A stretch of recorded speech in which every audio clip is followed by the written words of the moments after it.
saya sudah diberikan kesempatan untuk membawakan materi. Namun di sini bukan berarti saya sudah tahu sepenuhnya, kita sama-sama belajar. Jadi saya hanya ingin berbagi apa yang saya sudah dapatkan di diklat sebelumnya bersama teman-teman yang lain. Dan untuk hari ini saya kebagian materi alur tujuan pembelajaran atau biasa disebut dengan ATP. Nah, alur tujuan pembelajaran ini ada kaitannya dengan materi yang kemarin yang sudah disampaikan oleh Pak Sofian, ya. Jadi di sini alur tujuan pembelajaran itu kalau saya lihat seperti semacam silabus kalau pada kurikulum 2013, ya. Namun ada perubahan-perubahan sedikit, ada ketambahan sedikit, ya. Nah, kita mulai langsung pada prinsip penyusunan alur tujuan pembelajaran. Jadi pada prinsipnya ada 7 prinsip, ya. Pada dasarnya ada 7 prinsip, ya, untuk penyusunan alur dan tujuan pembelajaran. Yakni yang pertama, ini bisa dilihat ya, atau saya perbesar ya. Bisa dilihat ini teman-teman? Bisa dilihat ya? Bisa. Halo? Ya, oke. Jadi pada dasarnya ada 7 prinsip ya penyusunan alur tujuan pembelajaran. Yang pertama yaitu kita bisa lihat di sini sederhana dan informatif. Ini ada 7 ya. Yang pertama. Jadi yang pertama sederhana dan informatif. Artinya di sini dalam perumusan ATP bahwa apa yang kita tulis itu bisa kita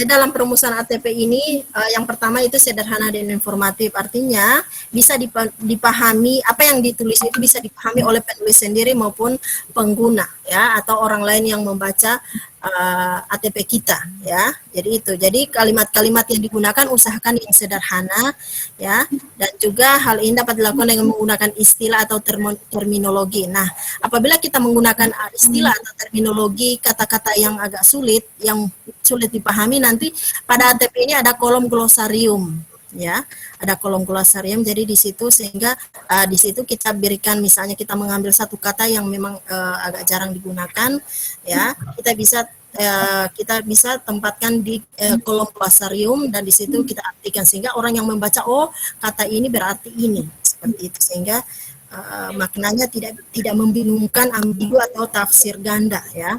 Kemudian yang kedua esensial dan kontekstual. Ya, di sini memuat aspek pembelajaran yang sangat mendasar atau penting, yakni kompetensi, ada kontennya dan juga hasil pembelajaran, ya. Selain itu juga mempertimbangkan penyediaan pengalaman belajar yang relevan dengan kehidupan atau dunia nyata berupa aktivitas yang menantang, menyenangkan dan bermakna. Kemudian yang ketiga berkesinambungan. Jadi antar fase dan antar tujuan pembelajaran saling terkait. Jadi ada keterkaitan atau ada hubungan, ya, yang merupakan capaian secara runtut, sistematis dan berjenjang untuk memperoleh capaian pembelajaran yang telah ditetapkan dalam satu pelajaran. Berikutnya prinsip yang selanjutnya, yang keempat, ya, mengoptimalkan 3 aspek kompetensi. Nah, 3 aspek kompetensi di sini, ya, yaitu pengetahuan. Jadi dalam ATP itu nanti akan ada pengetahuan, keterampilan dan sikap, ya. Jadi yang berjenjang selaras dengan tahapan kognitif. Jadi kalau kemarin kita menyusun RPP ada mengingat, memahami, mengaplikasi, menganalisis, mengevaluasi, dan mencipta. Nah, di sini juga di ATP juga itu dituangkan, ya, serta ada dimensi tidak ya, faktual, konseptual. Kalau kemarin di K13 kalau tidak salah ini seperti analisis KIKD, ya, tidak salah Ibu Ati. Ada metakognitif, prosedural. Nah, di ATP juga seperti itu, ya. Jadi sebenarnya ini sudah pernah kita buat, cuman modelnya tidak dibuat susah, lebih gampang lagi. Nah, kemudian pengoptimalan juga dilakukan pada penumbuhan kecakapan hidup atau life skill, ya, ada. Jadi dia lebih ke kritis, kreatif, komunikatif dan kolaboratif, ya, serta P3. P3 itu profil pelajar Pancasila. Nah, ini yang membedakan. Kalau kemarin-kemarin belum pernah ada istilah P3 ini atau profil pelajar Pancasila. Nah, pada ATP ini ada juga kolom tersendiri yang disediakan untuk menuangkan P3 ini atau profil pelajar Pancasila. Jadi disesuaikan dengan materi kita, ya. Jadi kalau materi kita itu kan P3 ini kan ada 6 dimensi kalau tidak salah, ya. Jadi tidak semua harus 6 dimensi, sesuai dengan kebutuhan materi yang kita butuhkan, yang kita siapkan di situ. Jadi bukan berarti harus 6 dimensi. Jadi kalau misalnya kita di materi itu kita hanya butuh siswa itu kreatif, bernalar kritis, maka dan mandiri, maka cuma tiga dimensi itu yang dituangkan dalam ATP. Nah, kemudian berikutnya ada Merdeka Belajar. Nah, kemarin sudah dijelaskan seperti apa Merdeka Belajar. Nah, di sini juga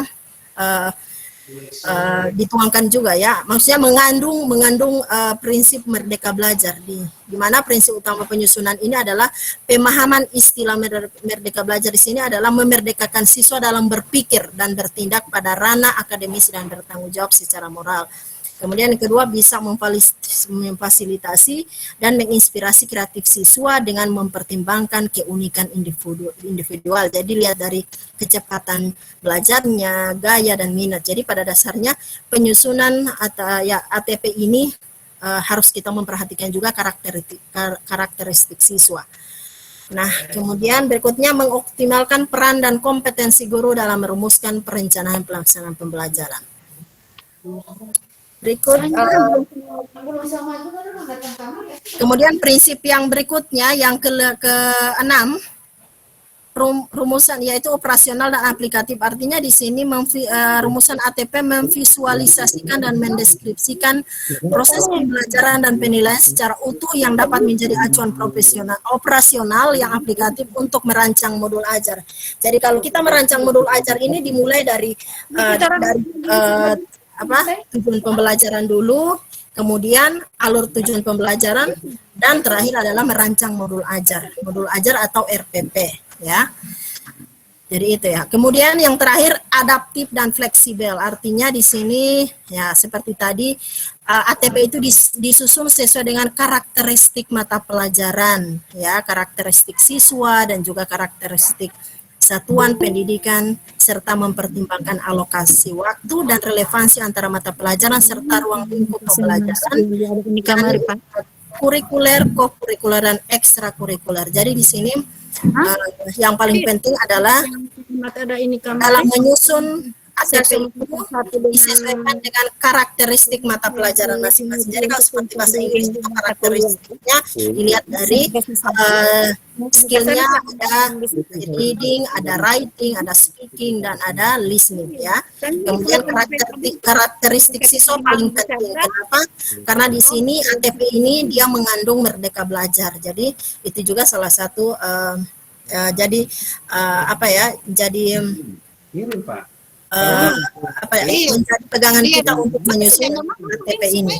Nah, ini yang paling penting sekali. Jadi saya kira kita tidak perlu banyak-banyak di teori. Yang penting Anda tahu 7 prinsip dalam penyusunan alur tujuan pembelajaran. Sekarang kita langsung mungkin Bapak Ibu silakan membuka tabel yang sudah atau format yang saya sudah bagikan. Kalau sudah di-download itu, silakan. Kita langsung ke latihan saja membuat ATP, ya, supaya tidak terlalu banyak makan waktu. Kemarin juga saya kan sudah membagikan itu. Bapak Ibu sudah download format yang dibagikan sama Pak Walid di Google Classroom? Belum. Baru. Kita hari ini contoh saya tampilkan, ya. Contoh alur tujuan pembelajaran yang sudah kami buat yang khusus pelajaran bahasa Inggris, ya. Bisa dilihat ini, teman-teman. Sebesar Sadiki bukan Trina. Ini kalau silakan. Saya cuma belajar juga sih. Kalau misalnya mungkin ada yang keliru. Sebesar Sadiki bukan. Bisa dilihat ini. Bisa ya? Bisa. Ya, jadi Sama ini dengan Bu Katrina, sama dengan ini. silabus. Ya, sama dengan silabus. Makanya saya bilang tadi, kalau modul ajar itu RPP. Kalau Ya, alur ya. tujuan pembelajaran itu silabus. Jadi cuma ganti casing saja, ganti casing. Kalau sama dengan itu ganti casing. Nah, di sini ada nama guru, kemudian satuan pendidikan, mata pelajaran, kemudian materi. Kalau yang kemarin itu saya yang diupload itu tidak sempat saya taruh materi. Kemudian capaian pembelajaran. Nah, capaian pembelajaran di sini kan kita fase E karena kelas 10. Ya, jadi silakan dilihat kembali Anda punya CP, capaian pembelajaran yang memang sudah ditetapkan dari pusat ya. Kalau untuk bahasa Inggris, pada akhir fase E, peserta didik menulis berbagai jenis teks. Karena di sini saya materinya teks deskriptif, kemudian elemennya adalah menulis atau skillnya menulis ya. Kemudian setelah menulis mereka mempresentasikan apa yang mereka tulis. Jadi di sini saya menggunakan elemen menulis. Begitu juga CP-nya saya ambil CP yang pada menulis. Jadi kalau kita bahasa Inggris itu memang ada tersendiri skill-skillnya ada 4 juga capaian pembelajarannya. Jadi karena saya di sini mengambil elemen menulis atau skill writing, maka CP yang saya ambil adalah CP-nya menulis atau writing. Ya. Bisa dipahami ini. Jadi silakan kalau Bapak Ibu mau latihan, silakan buka dulu CP-nya atau capaian pembelajaran yang sudah dibagikan sama Pak Sofian. Kemudian kita latihan untuk membuatnya. Ini agak gampang sebenarnya. Halo, Ibu Katrina. Ya. Ada pertanyaan boleh? Ya, silakan. Ini Ibu Katrina, kalau saya baca, Mhm. alur tujuan pembelajaran itu mencakup ada kompetensi, konten, dan variasi. Ya. Itu di dalam yang Ibu tampilkan ini, di mana itu maksudnya itu? Ada mencakup kompetensi, konten, dan variasi. Oh, di tujuan pembelajaran itu ada di kolom pertama. Iya, yang mana kompetensi, mana konten, mana variasi. Yang itu yang saya mau tanya di bagian tujuan. Kemarin tidak dijelaskan sama Pak Sofian. Pak Sofian yang membawa materinya itu. Saya tidak lihat jelas kemarin itu. Boleh sedikit ini? Sini. Nah, kalau kita lihat di sini, ini tujuan pembelajaran. Ya. Ya, tujuan pembelajaran peserta didik dapat membedakan jenis teks deskriptif. Saya kira untuk Pak Sofian, mungkin Pak Sofian bisa ada hadir sekarang. Ini saya kalau kita ini hasil diskusi kelompok yang kemarin. Ini pada dasarnya tujuan pembelajaran itu kita susun bersama. Ya, kita susun sendiri sesuai dengan apa yang hendak kita capai. Ini. Jadi seperti ini tabelnya. Ya. Jadi tabelnya dimulai dari tujuan pembelajaran, kemudian ada indikator, kemudian kebutuhan jam pembelajaran berapa jam, kemudian ada kata kunci, topik. Ya, ini yang biasa yang kita ambil dari silabus, materi. Ya. Kemudian pencapaian pembelajaran. Jadi pencapaian pembelajaran ini adalah hasil akhir dari pembelajaran. Jadi peserta didik mampu membuat teks. Kalau di sini tujuan di sini pembelajaran apa ya? Peserta didik dapat membedakan jenis tes deskriptif ya. Jadi bisa saja kita apa hasil yang terakhir yang kita dapatkan, yang kita harapkan dari pembelajaran. Kemudian profil pelajar Pancasila atau P3. Kalau di sini saya ambil yang mandiri, kreatif, dan bernalar kritis ya, bukan nalar kritis, bernalar kritis.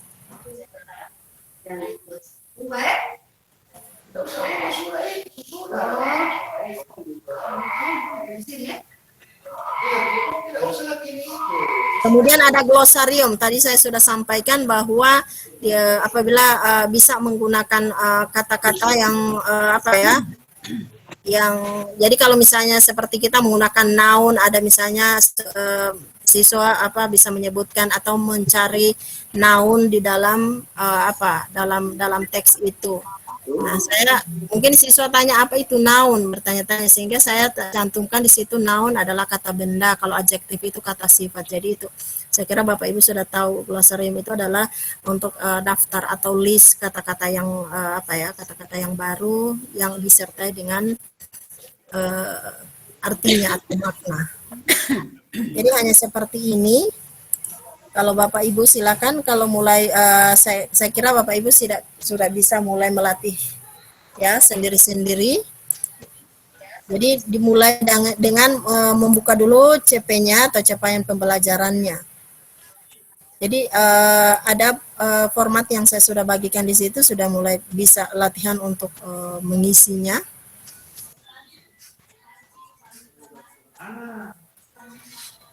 Oke, bagaimana teman-teman? Ada pertanyaan? Atau sudah mulai latihan? Belum.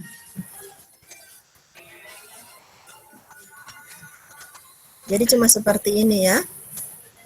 Jadi kalau kita bahasa Inggris ada ini materinya, ada fungsi sosialnya, ada struktur teksnya. Kemudian, nah ini saya belum, ya. Jadi ini adalah materinya. Jadi nanti saya akan menjelaskan tentang apa fungsi sosial pada teks deskriptif, kemudian struktur teksnya apa, seperti apa teks general structure-nya pada teks deskriptif. Itu yang saya akan jelaskan.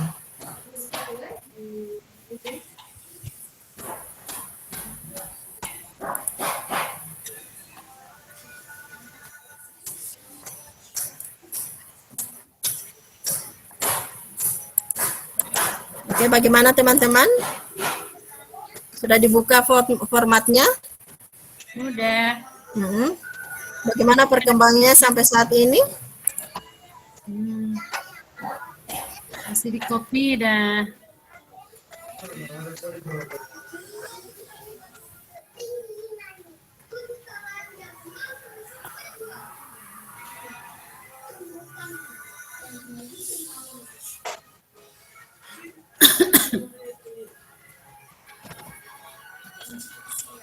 Jadi bedanya dengan silabus, kalau di ATP ini satu materi itu setiap kali tujuan pembelajaran itu dipilah-pilah atau dibagi dalam berapa kali mata pelajaran, berapa kali pertemuan. Jadi seperti yang dijelaskan bahwa pada kurikulum ini jadi terpisah-pisah. Jadi kalau writing memang kita harus tuntas di writing dulu. Ya, kemudian nanti kita pindah lagi ke speaking. Jadi kalau seperti bahasa Inggris, jadi harus sudah tuntas dulu writing, baru kita pindah di skill yang satu lagi. Beda dengan kurikulum yang lalu, dalam satu materi harus memuat 4 skill, kalau itu bahasa Inggris. Ya, kalau di sini dipilah-pilah, kalau khusus menulis ada capaian pembelajaran tersendiri, listening juga sendiri, seperti itu. Jadi ada 4 dalam satu semester itu ada 4 CP. Speakingnya, listening, reading, dan writingnya ada tersendiri. Sehingga guru itu kalau menjelaskan harus tuntas dulu writingnya, kemudian evaluasi. Kalau sudah tuntas, baru kita pindah pada skill yang satu.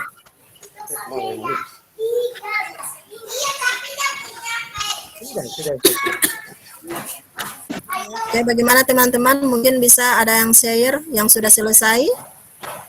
Kalau ada yang sudah selesai mungkin bisa ditampilkan.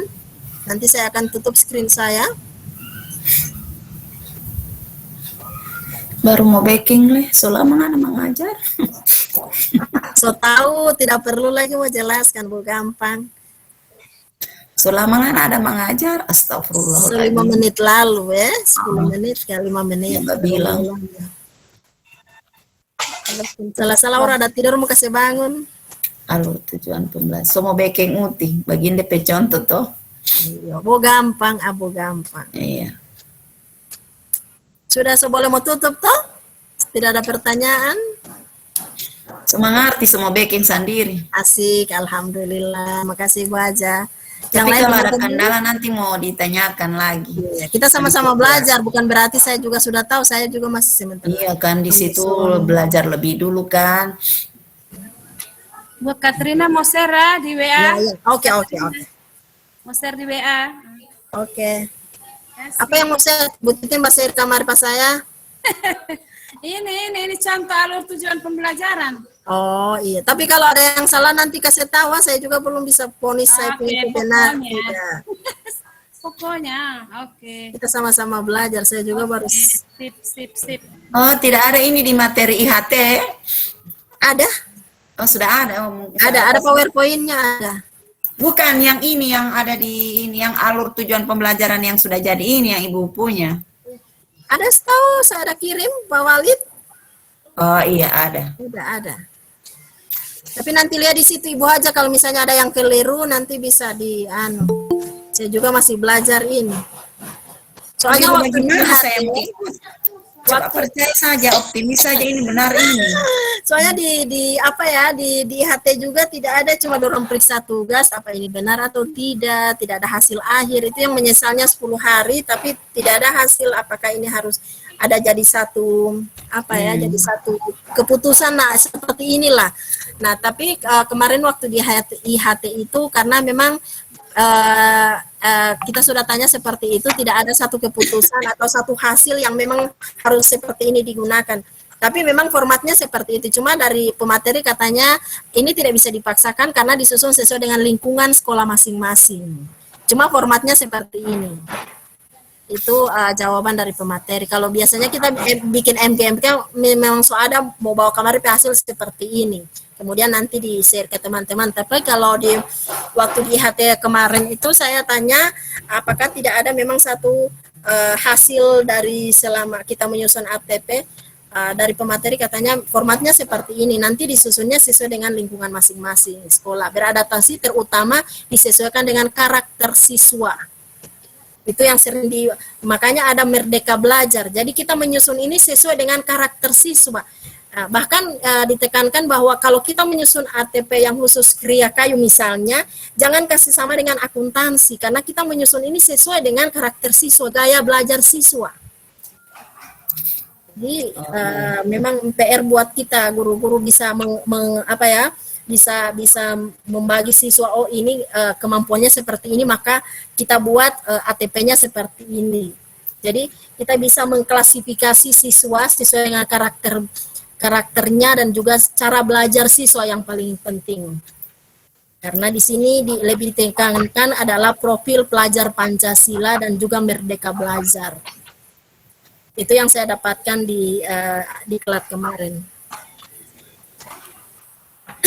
Oke, silakan teman-teman kalau ada yang mungkin ada saran atau kita share di sini saja ya, share apa yang saya tahu. Katrina mau tanya, profil pelajar Pancasila itu tidak dibatasi DP indikator yang mau taruh. Ini ada 3, ya, tidak ada pembatasan. Maksudnya pembatasan untuk beberapa indikator itu di profil ini. Ibu Katrina punya ada 3. Iya, sesuai dengan kebutuhan kita Bu, sesuai dengan materi. Jadi kan di situ kan ada 6 elemen. Tidak harus semua. Kalau memang Ibu cuma butuh bernalar kritis, maka cuma itu saja yang Iya, yang elemen itu. Ya, tidak sesuai dengan kebutuhan materi kita. Karena pernah Pak Mansur jelaskan pada saat itu, untuk 6 elemen itu ada yang wajib setiap. Saya kalau tidak salah dengar waktu itu, di antara 6 elemen itu, ada 1 elemen yang wajib katanya di setiap. Atau salah ini saya. Kalau yang lainnya yang mungkin itu yang elemen A itu yang pertama mungkin, tapi kalau kita tidak ditekankan seperti itu Ibu, sesuai dengan materi yang dibutuhkan oleh materi yang Ibu butuhkan dalam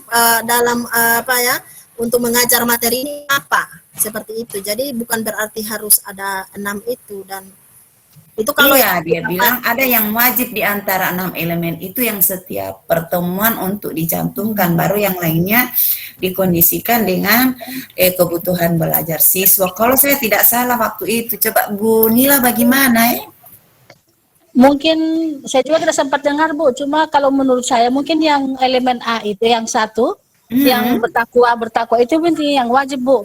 Karena kan kita di situ sebelum dalam proses pembelajaran sebelum melakukan harus berdoa. Mungkin itu yang wajib Bu. Iya, sempat dia Karena memberikan dia secara umum itu secara umum kan tidak berdasarkan karakter. Semua jurusan membutuhkan itu Bu. Mungkin itu Berarti mungkin yang nomor itu satu yang wajib. itu, berarti profil belajar Pancasila itu setiap pertemuan itu nomor satunya itu yang Nomor satu harus itu wajib. yang wajib mungkin harus ada Iya. itu Bu. Iya. Kalau saya tidak salah, saya tidak terlalu ini, cuma masih Menurut ini di memori saya Termian. dari 6 elemen itu katanya ada wajib dan ada yang 5 elemennya lainnya itu disesuaikan dengan kebutuhan daripada Bapak Ibu di dalam kelas.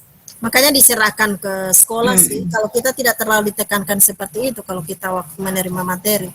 Jadi kita hanya yang penting dalam satu materi itu harus ada profil pelajar Pancasila, cuma seperti itu. Tidak ditekankan harus nomor 1 itu setiap materi ada. Tidak. Tapi diserahkan ke kita juga kalau kita memang perlu sekali itu, ya kita tambahkan di situ. Seperti itu. Jadi tergantung dari Bapak Ibu seperti apa, tidak ditekankan wajib. Seperti itu. Berarti alur tujuan pembelajaran ini mau bikin 1 semester Ibu Ninang ya? Ya, memberikan 1 semester. 1 semester sekali ya. Kalau kita di bahasa Inggris itu hanya ada 3 materi. Saya lihat di CP-nya, capaian pembelajarannya hanya ada 3 materi. Karena memang kita bahasa Inggris belum ada bukunya. Jadi sampai sekarang kita cuma berpegang pada CP yang sudah diberikan dari pusat. Kalau bahasa Inggris belum ada buku pegangan. Jadi saya juga belum terlalu tadi malam juga saya sudah bincang-bincang dengan teman-teman yang di grup di diklat yang kemarin itu, mereka tetap hanya berpegang sementara berpegang pada CP yang sudah ada. Jadi kalau dilihat di CP itu hanya ada 3 materi, itu pun cuma writing semua. Jadi nanti bukan writing dalam bentuk teks semua, bukan writing atau reading. Hanya teks. Jadi nanti di teks itu nanti kita bisa pilih-pilih mana yang masuk di speaking, mana yang kita ajar dalam bentuk speaking, dalam bentuk listening. Nah memang belum ada bukunya. Mungkin kalau teman-teman yang lain sudah punya buku, jadi memang. Tapi DPCP so ada tuh sama Ibu Katrina. Iya, ada CP. CP. Ada capaian pembelajarannya tuh. Iya sudah ada CP. Makanya saya hanya berpegang pada CP-nya saja. Berarti di CP itu so ada so ada itu. So ada gambaran. Peserta didik mampu membuat tes. Iya. Itu Ibu angkat dari CP itu ya? Iya, saya ambil dari CP. Karena memang CP ini yang menentukan adalah yang dari pusat. Iya. Yang sudah bagikan itu masing-masing. Halo, Ibu Katrina. Ya. Kalau saya lihat ini alur tujuan pembelajaran kan sama juga kan dengan yang kemarin silabus. Tapi kalau saya lihat biasanya kan kalau kita sudah buat silabus, sebagian besar yang ada di silabus itu kan kita tinggal salin di RPP kan yang tahun kemarin. Ya. Nah, kalau saya lihat di tabel ini, bagian mana yang kalau nantinya kan artinya kalau ketika kita sudah susun alur tujuan pembelajaran, setelah itu kita menyusun modul, begitu? Modul ajar. Modul ajar. Nah kalau dulu kan kita lihat di silabus itu kan ada kegiatan pembelajaran. Kegiatan pembelajaran itu kan kita akan isi di bagian kegiatan inti, ada seperti itu. Yang mana kalau di sini kalau di modul ajar di ATP ini di modul ajar untuk disalin. Nah, artinya kalau di silabus itu kan dulu ada kegiatan pembelajaran, langkah-langkah yang akan kita lakukan di kelas nanti. Nah, itu kan juga kita akan isi di RPP. Biasa kan nampak. Mungkin yang kita ambil hanya tujuan pembelajaran, bukan mungkin ya, memang cuma tujuan pembelajaran, kemudian profil pelajar Pancasila. Tunggu, saya share dulu ya, yang modul saya. Berarti tidak sama dengan ini? Tidak sama. Jadi nanti ini seperti ini tujuan.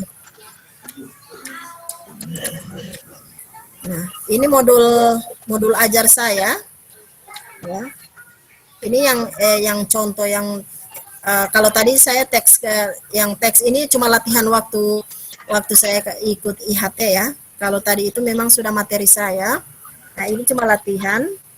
Nah, ini jadi yang diambil itu hanya profil pelajar Pancasila yang kita copy dari sana, dari apa? Kemudian fase capaian harus di itu ya, fase E. Jadi kita ingat fase E itu kelas 10, fase F kelas 11 12. Namun kita kelas 11 12 masih menggunakan kurikulum lama ya. Nah, jadi ini profil pelajar Pancasila, kemudian ya model tujuan pembelajaran. Nah, tujuan pembelajaran itu yang kita ambil dari ATP. Ya, kemudian untuk pemahaman bermakna, pertanyaan pemantik itu kita buat sendiri. Kemudian kegiatan pembelajaran seperti kemarin, pertemuan pertama, kegiatan pendahuluan apa. Buat sendiri itu ya? Ya, mau buat sendiri itu tidak seperti di silabus kemarin ada tuh, tinggal tirong kemarin. Kalau ini tidak, kalau di ATP tidak ada kegiatan pembelajaran. Oke. Ibu Nina buka ulang itu ATP tadi. Saya lihat-lihat di ini belum saya temukan. ATP. Ibu Nina punya ATP. Ya. Kancang lah. Oke, sudah. Ya. Ini ya kita ini. Ibu Titin. Ya. Halo Ibu Titin. Ya. Waktu kemarin kita mengikuti presentasinya Pak Sofyan. Iya.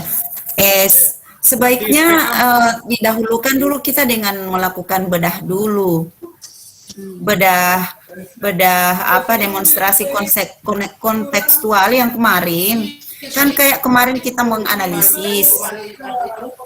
Nah, jadi bedah itu lebih bagus, itu kompetensi yang dicapai itu kan kita sudah mau rumuskan lewat tujuannya itu kan kita mau lihat dan mempertimbangkan konten, kompetensi dan variasi. Baru kan sudah ada itu di buku, tinggal kita orang cocokkan.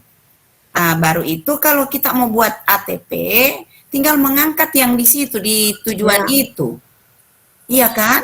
Jadi untuk perangkat ke depan sebenarnya kita membedah dulu demonstrasi kontekstual yang seperti Pak Sofyan itu, karena itu membantu kita di dalam penyusunan alur tujuan pembelajaran dan silabus. Alur tujuan pembelajaran sudah silabus. Modul ajar. Modul ajar, soalnya ini mau setengah hari ini justru salah-salah. Konsol agak-agak. Kopi. Iya. Cuma untuk kelas 10 ya? Atau? Ya, kelas 10. Kelas 10 Ibu Guru Bahasa Indonesia. Mantap. Soal itu kan saya tidak paham, cuma ada lia-lia, saya tidak ada kanta ini. Jadi bagusnya itu kita membuat demonstrasi kontekstual itu yang kemarin Pak Sofyan ada bilang. Sehingga kita kan mau merumuskan dulu semua tujuan, baru itu kan tujuan diangkat dari buku semua, kita tinggal modifikasi, kita sesuaikan dengan tujuan pembelajaran itu yang mengandung kontennya, ada kompetensi, ada variasi. Baru juga kan ada gambaran aktivitas pembelajaran di situ yang kegiatan intinya itu semua juga mau angkat di modul. Ya, jadi saya pikir mendahului penyusunan ATP dengan modul sebaiknya kita melakukan bedah dulu. Bedah demonstrasi kontekstual dia punya yang ditugaskan oleh Pak Sofyan kemarin. Jadi mau isi apa di sini ini di tujuan pembelajaran, kita orang tinggal angkat-angkat kamar dari sana. Tinggal di copy. Iya, kurang di copy. Tapi ini yang lain kata kunci topik itu materi ya, materi ya. Itu atau dengan disertai dengan penjelasan singkat. Oh iya. Kalau dulu materi pokok, kalau di silabus. Iya. Baru targetnya. Baru Ibu Nina modul per ini ya disusun per pertemuan atau bisa per percapaian pembelajaran modul. Bisa percapaian kalau yang kemarin kita itu disusun per materi. Bisa juga per tatap muka. Sesuai dengan kebutuhan. Iya, makanya itu yang saya bilang kemarin itu kenapa tidak ditetapkan saja tapi kembalinya tetap diberikan sepenuhnya kepada kita sekolah masing-masing seperti apa. Jadi Sesuai kembali lagi kondisi ke dan Merdeka kebutuhan. Belajar lagi, selalu setiap pertanyaan Iya. itu dikembalikan ke Merdeka Belajar seperti itu. Jadi diserahkan sesuai kebutuhan siswa, sesuai cara belajar siswa. Jadi kita tidak bisa muka sesama dengan di Jawa sana. Dorong PIQ beda, dorong anak-anak PIQ beda, dan dorong PIQ. Jadi silakan Bapak Ibu dia bilang menyusun sesuai dengan kebutuhan anak. Yang penting bisa mewakili materi itu seperti apa. Iya, Anak bisa maksud saya dalam penyusunan modul itu agar supaya juga kita efisiensi di dalam pekerjaan itu kalau sudah pertemuan kasihan gurunya. Iya, Kan banyak ini seperti saya punya itu yang saya tampilkan tadi per materi berapa kali pertemuan. Iya, beberapa pertemuan ya ada ini apa di sini ada 2 jam pelajaran. Sedangkan itu kan mereka bilang disusun modul ajar sesuai dengan karakter siswa, cara belajar siswa. Aduh, kalau sama dengan saya, kalau misalnya Kria Kayu sama akuntansi beda dorong cara belajar, saya harus mau backing lagi, baru harus mau pisahkan siswa seperti ini, daya tangkap belajarnya begini, kita orang mau backing lagi modul ajar sesuai dengan dia itu. Jadi kita orang harus kelompok sama, aduh banyak sekali orang mau kerja ini dia, karena memang orang itu yang pertama bisa langsung mau bikin modul ajar, orang harus pertama harus bisa mengelompokkan siswa dulu, sehingga kita mau bikin modul ajar yang satu materi itu bisa berapa untuk berapa orang siswa punya, berapa kelompok siswa seperti itu. Halo Ibu Katrina. Ya. Kalau saya ada modul ajar satu untuk semua, maksudnya saya ada pilah-pilah, ini untuk yang pintar, yang tengah-tengah, yang kalau kita buat satu modul ini jadi susah. Jadi saya ada contoh modul ajar untuk semua kategori. Ya. Saya ada keterangan dalam yang tinggi, yang rendah, untuk yang sedang.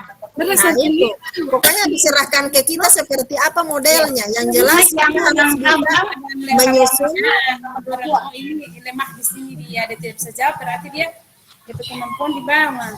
Ya, seperti itu. Jadi kita tinggal diserahkan ke kita. Yang jelas kita cara mengajar kita itu atau menilai siswa itu harus beda. DP cara menangkap pelajaran kita atau pelajaran kita beda, otomatis beda dengan penilaian yang satu. Begitu juga dengan modul ajarnya juga. Tidak semua langkah-langkah itu kita harus terapkan ke mereka yang kelas yang satu kelas semua jurusan, tidak. Ya mungkin sama dengan Ibu Ati ada beberapa langkah, tapi langkah yang lain mungkin bisa diabaikan untuk siswa yang tertentu pemahamannya. Seperti itu mungkin Ibu Ati ya. Iya. Di saya itu ada satu modul yang semua, tapi saya pilah-pilah. Maksudnya saya kasih ini untuk yang pintar, ini untuk yang sedang. Ya, begitu. Daripada mereka modul 3 modul, aduh, kalau banyak Iyo, capek. Makanya itu harus, yang pertama katanya belum bisa mau back yang sekarang modul ajar, harus kita mengetahui karakteristik siswa dulu. Nah, apa itu sudah Pak Asmat bilang juga begitu, belum bisa menyusun modul ajar sekarang karena harus mau pelajari dulu karakter siswa. Sudah kalau kelas 2, kelas 3 kan kita sudah pengalaman kelas 10, oh DP cara belajar begini, DP cara pemahaman begini. Apakah dia lambat, atau dia cepat, atau dia sedang-sedang. Nah, Backing itu yang juga. Ibu Ati ada bilang tadi, solusi backing yang sedang, yang rendah, yang tinggi. Iya. Tapi saya kasih lihat. Saya kasih lihat. Oh, coba Ibu Ati punya, coba saya tutup. Saya kan pengajar kelas 3, tapi saya sobeknya untuk 3 kelas depan lagi. Tapi nanti sebentar Ibu main materi mungkin itu modul ajar. Oh ya, oke, siap. Oke, saya masih ATP ya. Yang itu profil pelajar Pancasila itu orang hanya memuat itu enam pilar itu apa yang dia kan sama dengan nilai karakter itu ya. Iya, karakter. Life skill-nya. Life skill, kalau dulu life skill itu namanya. Ada mandiri, jujur, kalau dulu itu, kalau sekarang sudah diganti dengan profil pelajar Pancasila. Kenapa? Kalau tidak salah tadi Bu Titin bertanya Pak Ibu Katrina, apa itu yang contoh yang kompeten, yang konten, yang kreatif? Ya. Iya. Jadi di situ menyusun. Tujuan pembelajaran, contoh. Artinya di sini kita membuat tujuan pembelajaran itu menggambarkan ada kontennya, ada variasinya seperti itu. Kalau tidak salah, coba Pak Sofian, kalau tidak salah Mengerti seperti Beliau itu yang saya. ini. Tidak perhatikan Kalau penggunaan saya saya. ini, kalau itu variasi dia keterampilan berpikir. Kalau dia Iya. kompetensi KKO, kalau dia konsep itu pengetahuan. Nah, contoh saya punya matematika. Kemarin itu Menjelaskan Konten konsep KKO. Ya, Kompetensi. kata kerja operasional. konten pengetahuan. Ada di modul konten itu pengetahuan atau materi. Pengetahuan, Kalau, ya. kalau kompeten KKO yang Kompetensi. keterampilan. Keterampilan. Iya, kalau Oh, berarti variasinya kompetensi bukan- KKO. Coba saya mau lihat dulu di sini. Ada dia di Kompetensi halaman. KKO. Konten pengetahuan. Ya, Kasih dia di halaman tahu dalam bentuk tujuan pembelajaran. Dia ada di halaman buka tadi itu Ibu Katina punya. Ada di modul dia. Di modul ajar. Oh, iya. Ibu Nina bisa share kamar ini ATP ini di grup. Belum. Tunggu dulu. Ini kamar buka di ini, buka di WA, mau daripada buka di file kita lagi mau tak acak-acak mau ambil filenya poli di ini. Oh, iya, Setua. masih muda, tapi biar tua tapi jiwa muda tuh. Mudah loh. Amin. Sehat-sehat. Tunggu saya mau share dulu ya.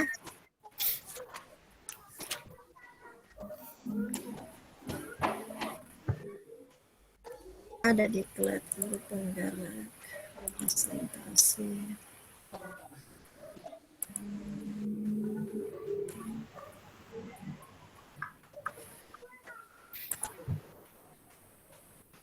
Tidak ada ini panganape materi pati awal di tugas classroom tidak ada. Di materi classroom bawa PowerPoint. Oh.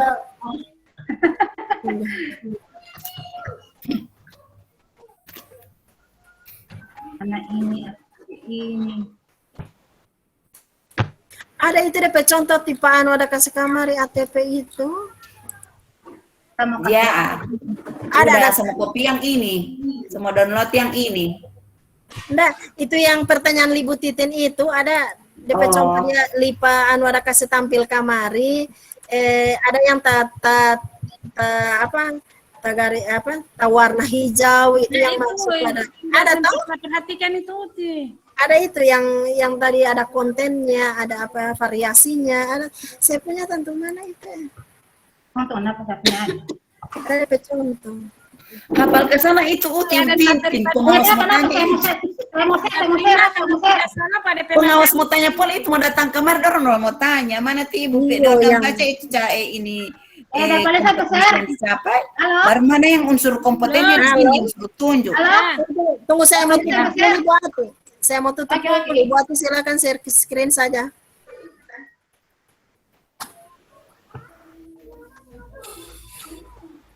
Ini nana pagkinin laptop ini himong laptop. Apalia? Waalaikumsalam. Oh, ini Apalia sampai share. tidak ada. Tidak zona apa sumbang mati. Sudah ada. Sabar. Ada sudah ada keterangan kalau dia mau potensi kata kerja. Apa? Apalia ada Apalia? Ada. Oh, tunggu mau tulis. Ada juga saya punya yang lebih jelas. Nanti habis ini Ibu Ati coba lihat. Saya mau share screen DP contoh kalimat. Oke, iya. Oh iya di grup. Tutup dulu, enggak, saya mau tampilkan di sini dulu. Tutup dulu Ibu Ati. Oke, sudah. Nah ini, contoh tujuan pembelajaran memuat 3 aspek. Ini menjelaskan, hukum Newton, menggunakan kata menceritakan. Ini yang 3 aspek itu. Ada kompetensi, jadi kalau yang kuning ini kompetensi. Kalau kontennya itu hukum Newton, dan kalau warna hijau itu variasi. Baru yang hijau ini apa? Konten. Variasi. Hijau variasi. Ini DP pernyataan catatan di bawah Ibu Titin. Oke. Cuma ngerti toh? Jadi tujuan Jangan pembelajaran atas keluar mau foto. Yang kuning kompetensi. Ya. Tutup, jangan tutup. Nanti mau share kamari ya ada. Iya di grup, iya di grup jo, di WA. Nanti buka-buka ada berapa slide juga sih ini? Ini di kelas Oh, ada juga sebenarnya di sini. Saya ini tidak, ada di classroom. tidak ada. Di classroom. Nanti saya sama share jo, share di grup ah. Di classroom supaya kita atur di situ semua. Weh, di grup. Di grup dulu. Mau buka-buka lagi di classroom banyak sekali PTT pengen lagi mau indep file. Supaya dia berurut di situ bagus. Tetap di classroom kalau ada ini nah, walaupun Iya dua-dua. Nanti saya mau upload sebentar ah. iya dua-dua. Cuman ini saya mau upload di Di classroom all ada. Iya. ya. Ini S-breaking ini pertama tidak ada ya? Siapa? S-breaking supaya tidak Aduh, mengantuk. sudah lupa. Iya, Ketua kelas, halo. supaya tidak mengantuk. Hati Allah di ketua kelas. Menyimak ketua kelas biar tidak mengantuk. Sedangkan ini saya bangun dari tidur langsung tak buka dapat dengar Ibu Ninang pesuara dan menjelaskan berapi-api. Begitu orang muda, Pak. Magister lagi. Biasa aja ibu aja ya. Oke. Nanti jadi seperti ini. Jadi kalau pengawas mau tanya mana yang kompetensi ya ini. Oh, itu kompetensi itu seperti Ibu Haja bilang tadi ada KKO-nya itu. Kemudian jadi kalau pemilihan itu konten atau materi yang dipelajari. Sedangkan variasi itu menggunakan keterampilan berpikir kreatif, kritis dan tingkat tinggi. Bukan Tina, berarti orang tidak boleh jawab, orang tidak ikut tidak. Biasa pengawas mau tanya ini. Pengawas mau tanya karena dorang juga dapat diklat mana tuh Ibu tujuan pembelajaran. Yang mana yang Yang mana itu konten? Mana konten. Pokoknya kalau konten itu materi yang diajarkan. Kalau kompetensi itu KKO, kata kerja operasional.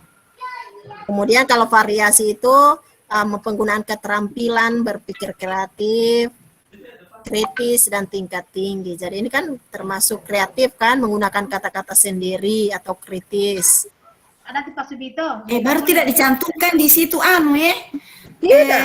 profil Pancasila yang diharapkan lewat tujuan. Kalau kemarin kan 5 karakter pada saat kita menyusun di samping ada ABC-nya itu kan pada akhirnya itu disuruh tonjolkan juga itu karakter apa yang diharapkan. Kalau kita orang di akuntansi kita orang pengawas. Jadi untuk ini profil Pancasila yang dia punya beberapa elemen itu tidak dimasukkan dalam tujuan, tidak mau tulisan diri dia Iya memang ada kolom tersendiri ya P3-nya itu. Tidak lagi cantumkan lagi di Tidak. Tidak ada lagi ada di bagian atas, di modul ajar di bagian atas. Kalau di ATP ada di kolom tersendiri dia. Oh, jadi tidak lagi ini memang di ATP di kolom Di ATP tadi ada tersendiri profil pelajar Pancasila ada. Sebelum glosarium dia. Iya, cuma kan kemarin kita orang punya silabus dan RPP kan itu tidak ada itu. Tidak ada kolom-kolom yang menyebutkan itu profil Pancasila. Jadi disuruh disuruh sisipkan di tujuan pembelajaran. Berarti di tujuan pembelajaran itu hanya 3 itu yang kita orang harus kalau Ibu Fitri bisa mau tambahkan variasi itu. Iya, itu kalau tujuan pembelajaran. DP P3 itu memang ada di tersendiri dia di kolom tersendiri. Baru profil Pancasila memang disediakan dia punya format khusus. Iya, ini lagi ada di ATP muncul itu Pak Ibu Ninang, saya lihat. Iya, ada. Jadi ini Nintau bagaimana lagi diklat dengan P3 ini Pak Ibu Ati ya? Tanpa apa boleh dia muka saya? Yang mana yang pernikahan peserta itu ya? Iya, itu boleh yang itu yang profil P3 dengan budaya kerja. Oh. DP juru diklat P3 dan budaya kerja. Ibu Ati ICP-nya juga belum ada ya itu yang Yang kalau kita sudah ada. Yang pelajaran yang dipegang sama Ibu Fani itu belum Pak Asmar temukan dia punya CP? belum, saya juga belum tahu Bu yang kalau yang produktif cuma yang bisa Capaian pembelajarannya yang produktif. bukan yang Pancasila itu, yang mata pelajaran Pancasila. Belum. Baru Mungkin kasih akan orang. mungkin indikat itu akan dikirimkan tahu. Yang indikat yang 10 orang indikat itu akan dikirimkan tahu.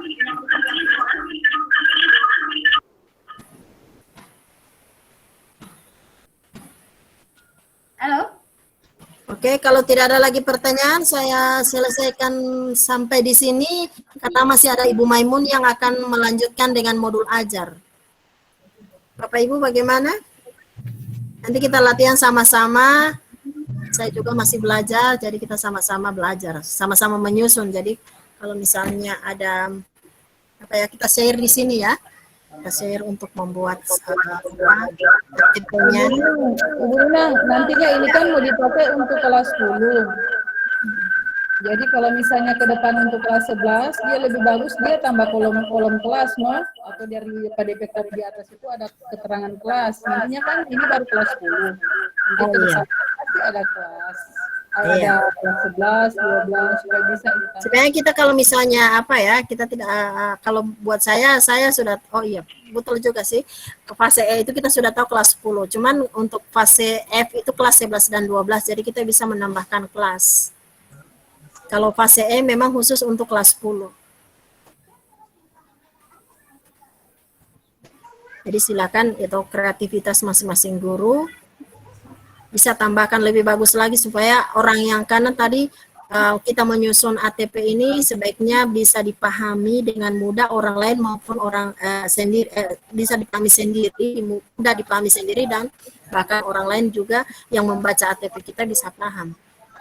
Jadi kalau mungkin seperti fase F itu kan kelas 12. Nah, kalau kita tidak menambahkan kelasnya, mungkin ini kelas berapa? Tapi kalau untuk kelas 10 kan memang cuman fase E. Jadi bisa Ibu Risma tambahkan nanti di kelas 11 atau kelas 12 nanti untuk ke depan, untuk kelas 11-12 ya, untuk penerapan kurikulum ini. Kurikulum sekolah unggulan. Jadi kalau untuk kita kan baru kelas 10. Makanya belum ditulis kelas itu mungkin. Tapi kalau Ibu Risma mau tambahkan kelas, silakan. Oke, siap. Oke, ada lagi teman-teman, kalau tidak ada pertanyaan, saya cukupkan di sini karena saya sudah 1,5 jam. Masih ada ibu siapa? Ibunya, ibu siapa? Saya lupa ada. Ibu Maimun, saya cuma biasa panggil ibunya. Ibu Maimun, oke, saya kira sekian teman-teman. Mungkin ada pertanyaan lagi atau mungkin ada saran?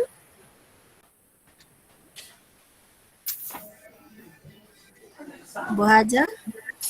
Silakan kalau ada yang mau bertanya atau mungkin ada yang mau share. Sekarang sudah 2:30. Saya sudah 1,5 jam. 1 jam lah. Masih ada Ibu Maimun yang akan memberikan materi modul ajar setelah saya ini. Makanya kalau memang sudah tidak ada lagi yang mau ditanyakan atau yang mau di-share, saya cukupkan di sini. Bagaimana teman-teman? Oke, terima kasih. Ya. Bu Ati, bagaimana Ibu Ati? Oke, kalau sudah pas. Sudah pas. Oke, terima kasih. Ya, terima kasih atas sarannya, atas partisipasinya. Demikian. Assalamualaikum warahmatullahi wabarakatuh. Waalaikumsalam warahmatullahi wabarakatuh. Terima kasih Ibu Katrina. Selanjutnya materi yang kedua yaitu Ibu Maimun Ardan tentang asesmen. Silakan Ibu Maimun.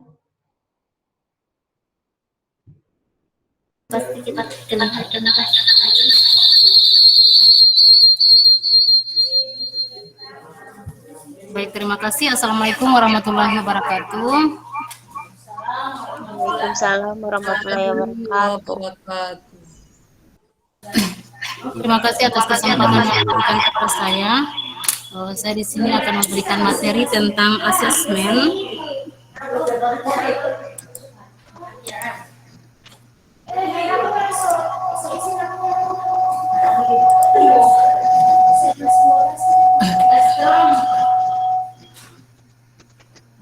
Halo Bapak Ibu, sudah terlihat PowerPoint-nya yang sudah saya tampilkan. Jadi di sini materi saya tentang asesmen diagnostik. Jadi ini adalah sesi sinkronus.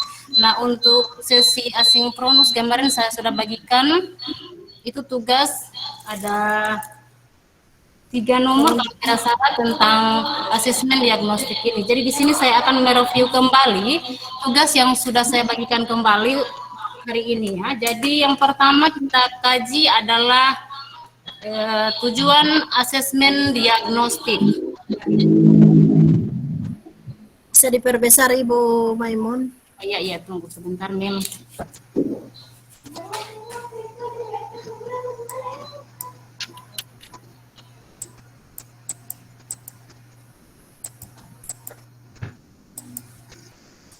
Sudah jelas? Oke, bisa. Oke, jadi di sini yang pertama kita kaji adalah tujuan asesmen diagnostik. Jadi secara umum sesuai namanya asesmen diagnostik bertujuan untuk mendiagnosis kemampuan dasar siswa dan mengetahui kondisi awal siswa. Saya rasa untuk materi tentang asesmen diagnostik ini kemarin sudah disampaikan langsung pada IHT kita. Kalau tidak salah Pak Asmar sudah berikan. Jadi di sini saya akan mereview kembali ya. Jadi asesmen diagnostik terbagi menjadi 2, yaitu ada asesmen diagnostik non kognitif dan asesmen diagnosis kognitif. Jadi di sini ada tujuannya masing-masing. Yang pertama kita kaji adalah asesmen non kognitif. Jadi tujuan asesmen diagnosis yang pertama adalah mengetahui kesejahteraan psikologi dan sosial emosi siswa. Yang kedua, mengetahui aktivitas selama belajar di rumah, mengetahui kondisi keluarga siswa. Yang keempat, mengetahui latar belakang pergaulan siswa. Dan yang terakhir, mengetahui gaya belajar, karakter, serta minat siswa. Jadi ini adalah tujuan asesmen diagnostik yang non-kognitif. Nah, sekarang masuk pada tujuan asesmen diagnostik dalam kognitif. Yang pertama adalah mengidentifikasi capaian kompetensi siswa. Yang kedua adalah menyesuaikan pembelajaran di kelas dengan kompetensi rata-rata siswa. Dan yang ketiga, memberikan remedial atau pelajaran tambahan kepada siswa yang kompetensinya di bawah rata-rata. Jadi ini adalah tujuan asesmen diagnostik dan yang non kognitif dan asesmen diagnosis kognitif. Nah, sekarang kita masuk pada asesmen diagnostik non kognitif di awal pembelajaran dilakukan untuk menggali hal-hal seperti yang pertama itu dia adalah kesejahteraan psikologis dan sosial emosi siswa. Jadi di sini dia ada aktivitas siswa selama belajar di rumah, kemudian kondisi keluarga dan pergaulan siswa, gaya belajar, karakter, serta minat siswa. Jadi di sini adalah tahapan melaksanakan asesmen diagnosis non kognitif adalah yang pertama itu harus kita kaji adalah persiapan. Yang kedua adalah pelaksanaan dan yang ketiga adalah tindak lanjut. Jadi di sini kita harus ada yang namanya keterampilan bertanya dan membuat pertanyaan yang penting pada asesmen. Kemudian yang berikut masuk pada contoh kegiatan persiapan tadi. Jadi tahapan yang harus kita kaji, persiapan yang pertama adalah siapkan alat bantu berupa gambar-gambar yang mewakili emosi. Biasanya itu buat daftar pertanyaan kunci mengenai aktivitas siswa. Jadi pertanyaan itu berupa apa yang sedang kamu rasakan saat ini. Kemudian bagaimana perasaanmu saat belajar di rumah, apalagi sekarang sistem pandemi seperti ini. Jadi kita harus pandai-pandai membuat pertanyaan yang bisa mereplace otak siswa. Kemudian yang berikut ada siapkan pertanyaan kunci seperti apa saja kegiatanmu selama belajar di rumah. Nah ini yang harus penting kita harus tanyakan kepada siswa ya, apalagi sistem pandemi seperti ini, kita harus banyak bertanya kira-kira apa saja kegiatanmu selama belajar di rumah, karena kebanyakan siswa itu hanya fokus pada main game dan lain sebagainya. Kemudian apa hal yang paling menyenangkan dan tidak menyenangkan ketika belajar di rumah? Jadi harus ada pertanyaan seperti itu yang harus kita berikan kepada siswa agar mereka bisa tahu ya kira-kira apa, kita juga bisa tahu kira-kira apa yang menyenangkan dan tidak menyenangkan ketika belajar di rumah.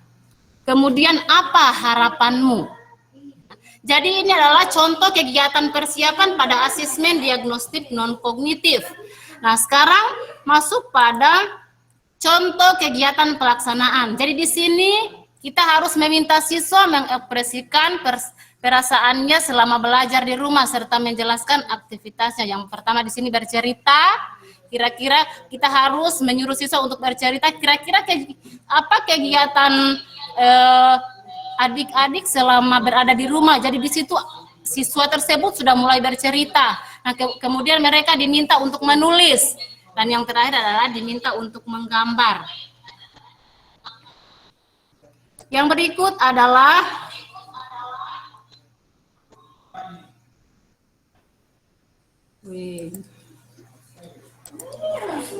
Jadi ini ada refleksi ya.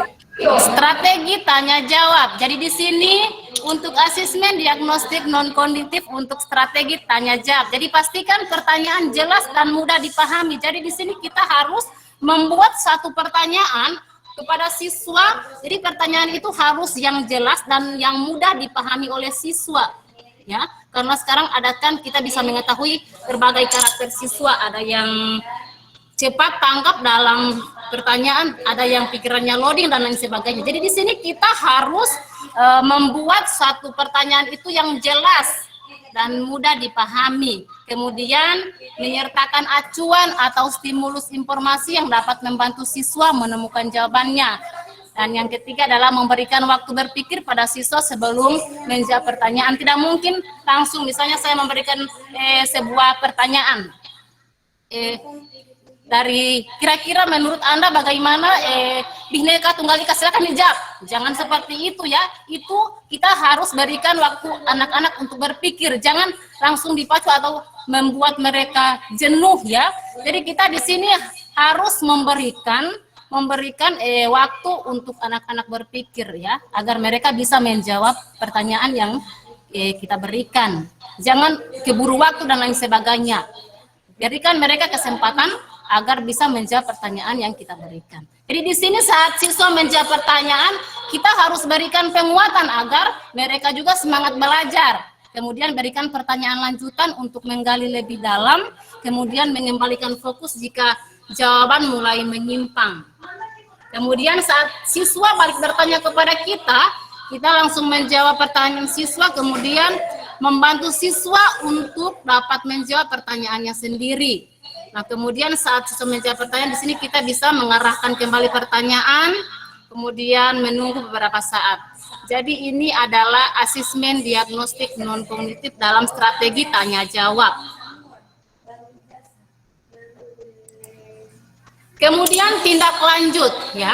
Jadi tindak lanjut di sini dia yang pertama adalah identifikasi siswa dengan ekspresi emosi negatif dan ajak berdiskusi empat mata. Kemudian menentukan tindak lanjut dan mengkomunikasikan dengan siswa serta orang tua bila diperlukan. Kemudian yang ketiga adalah ulangi pelaksanaan asesmen non-kognitif pada awal pembelajaran.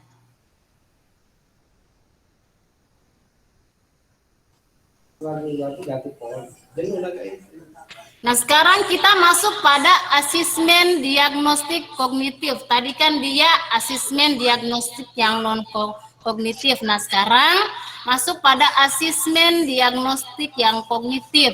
Jadi di sini dia bertujuan mendiagnosis kemampuan dasar siswa dalam topik sebuah mata pelajaran. Jadi asesmen diagnostik kognitif dapat dilaksanakan secara rutin, yang disebut asesmen diagnostik kognitif berkala pada awal pembelajaran, akhir setelah guru selesai menjelaskan dan membahas topik dan waktu lain. Jadi di sini dia tahapan melaksanakan asesmen diagnostik kognitif. Yang pertama sama dengan yang tadi, tetap ada persiapan, kemudian ada persiapan, kemudian pelaksanaan, diagnosis dan tindak lanjut. Jadi di sini dia persiapan dan pelaksanaan dalam asesmen diagnostik kognitif. Jadi di sini yang pertama adalah buat jadwal pelaksanaan asesmen, kemudian identifikasi materi, asesmen berdasarkan penyederhanaan kompetensi dasar yang disediakan oleh Kementerian Pendidikan dan Kebudayaan. Kemudian ada di sini susunan. Saya rasa ini materi saya sudah bagikan juga kemarin ya, dengan pertanyaan-pertanyaan saya jadi kita langsung saja membahas pertanyaan yang kemarin karena pertanyaan saya itu tidak susah ya menurut saya, karena ini hanya membahas tentang asesmen diagnostik kognitif saja. Jadi kalau untuk sumatif dan formatif itu sudah masuk pada modul itu yang nantinya akan dibahas langsung oleh Pak Hamid dengan Ibu Isna. Jadi di sini saya hanya fokus pada asesmen.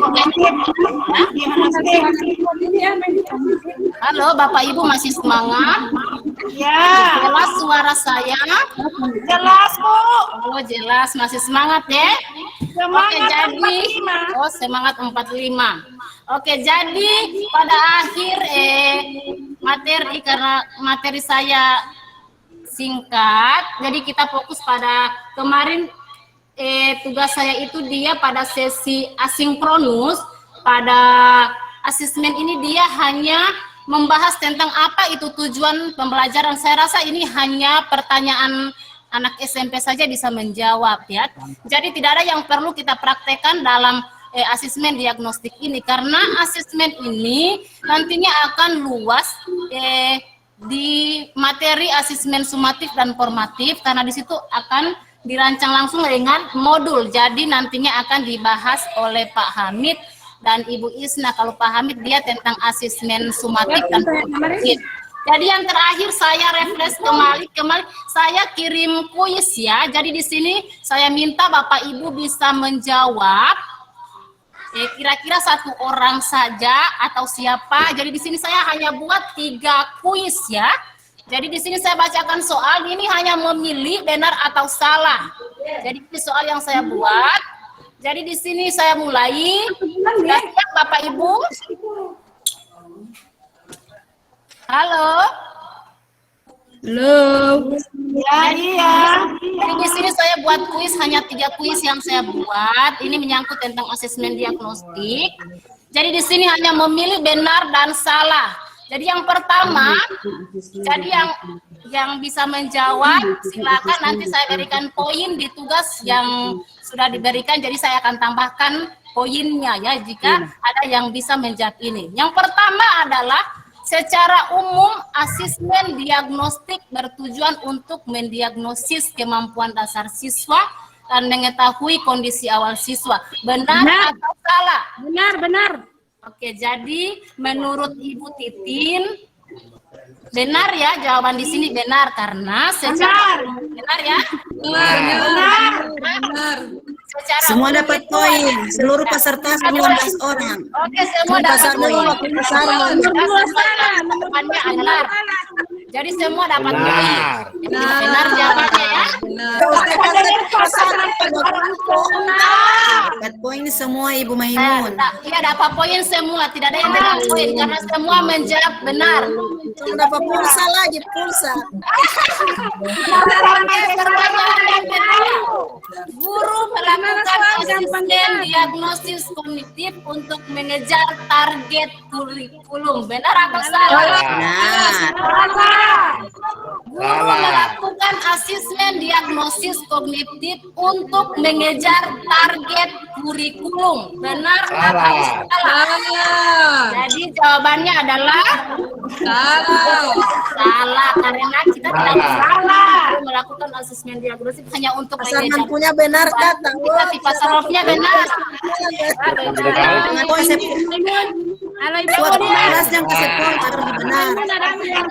Oke, yang terakhir ya, keterampilan bertanya dan membuat pertanyaan merupakan keterampilan penting yang harus dikuasai pada asesmen. Jawabannya adalah benar. Jadi mungkin itu materi dari saya. Ada pertanyaan. untuk apa tugas saya sudah share kemarin, jadi Bapak Ibu tinggal dikerjakan. Jadi sampai di situ ada pertanyaan Bapak Ibu? Ada. Ada dari saya Ibu Maimun. Ibu Titin dulu, baru Ibu Fitri. Ibu Maimun. Tunggu ya. Didata dulu Ibu Maimun, Ibu Titin, Nah, oke. Ibu Fitri. Halo, Assalamualaikum warahmatullahi Oke, silakan Ibu Titin. Ibu Ati, silakan bantu saya untuk menjawab pertanyaan. Cepat Ibu Titin. Pertanyaan ini Silakan Ibu Titin. untuk semua ya, untuk semua. Oke, pertanyaan untuk semua ya. Oke. Semua ya. Nah, dengan dijelaskan tadi oleh Ibu pemateri Ibu Maimun tentang asesmen diagnostik. Nah, ada dua tadi, ada non kognitif dan kognitif. Nah, apakah kedua hal ini ya, asesmen ini non kognitif dan kognitif ini akan harus dilakukan oleh guru ya. Nah, kalau melihat pekerjaan guru dari penjelasan materi-materi sebelumnya, ya, membuat ATP, membuat modul, itu begitu banyaknya yang harus kita lakukan. Nah, untuk asesmen diagnosis non kognitif, apakah bisa dibantu oleh BK atau tidak? Atau bisa dibantu boleh itu untuk non kognitif. Nah, ini ada dua pertanyaan sama saya. Apakah kedua-duanya harus dilakukan oleh guru mapel sendiri? Nah, kalau harus ya. Tetapi apakah bisa dibantu oleh BK untuk non kognitif, kognitif ya? Kemudian yang kedua untuk kognitif ya? Apakah standar soal itu digunakan di mana? Apakah dari bawaan dari mereka, pengetahuan mereka dari SMP atau dari di SMK sekarang? Itu saja dari saya. Terima kasih. Oke, terima kasih Bu Titin. Apakah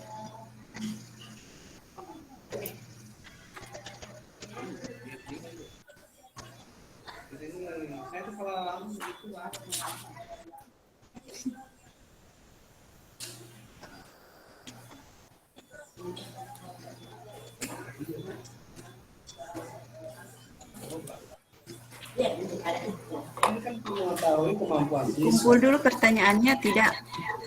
Supaya Ibu Maimun bisa memberikan jawaban sekali. Pertanyaannya Ibu Maimun bisa dikumpul dulu. Iya, bisa Bu ya. Jadi saya bisa ya mengajukannya ya. Terima kasih atas kesempatan. Sebelum saya memberikan pertanyaan, saya sangat apresiasi kepada Ibu Mun, guru yang termuda, yang begitu bagus dalam memberikan presentasi. Ini adalah bayangan beliau di dalam kelas. Oke, sip. Insya Allah akan terkapir sebagai CPNS. Dan rugi SMK 4 kalau tidak mengrekrut Ibu Mun. Ya, itu ya. Semangat Ibu Mun. Saya mau tanyakan, asesmen diagnostik dan asesmen diagnostik non kognitif dan kognitif ini, apa ini kita cantumkan di dalam modul pembelajaran kita. Kalau saya lihat penjelasannya Ibu Mun di awal pembelajaran itu kita melakukan asesmen non kognitif dengan bentuk-bentuk pertanyaan yang sudah diberikan contoh tadi. Itu saya kira Ibu Titin bisa kita masukkan di dalam kegiatan pendahuluan barangkali ya, untuk mengambil perhatian siswa agar supaya siswa fokus pada apa yang kita akan ajarkan. Saya kira itu bisa di dalam kegiatan pendahuluan, dan tidak semua juga kan siswa memberikan komentarnya. Mungkin demikian dimaksudkan oleh Ibu Mun, akan pertanyaan-pertanyaan bagaimana kabar, pelajaranmu bagaimana, nah, seperti itu. Tapi ini apakah asesmen ini dicantumkan di dalam silabus pembelajaran? Karena saya juga belum melihat secara keseluruhan di dalam di dalam silabus itu ada asesmennya, tapi belum jelas apa di situ dikelompokkan. Asesmen diagnostik, non-kognitif dan kognitif. Masalahnya di asesmen kognitif itu adalah menyangkut materi pengukuran ketuntasan materi yang kita sudah ajarkan. Kalau itu di kognitif. Jadi mungkin kalau pemahaman saya, asesmen kognitif itu nanti di akhir pembelajaran, di awal. Atau bagaimana itu Ibu Mun? Apakah di awal pembelajaran kedua-duanya ini kita bisa sampaikan, kita bisa laksanakan, baik itu non kognitif maupun kognitif. Karena kognitif itu kalau saya lihat di penjelasannya di dalam juga itu adalah menyangkut daya serapnya siswa terhadap materi yang akan dicapai, yang sudah yang dicapai. Jadi itu dari saya Ibu Mun. Terima kasih. Oke, terima kasih Bu. Ibu Maimun, Ya.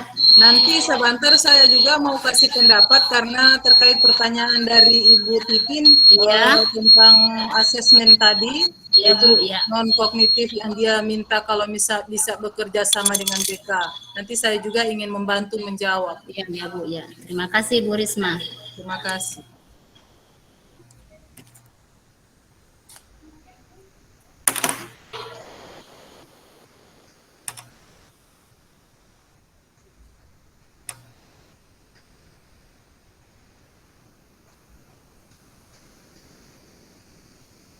Atau saya menjawab itu yang pertama dulu, Ibu Maimun.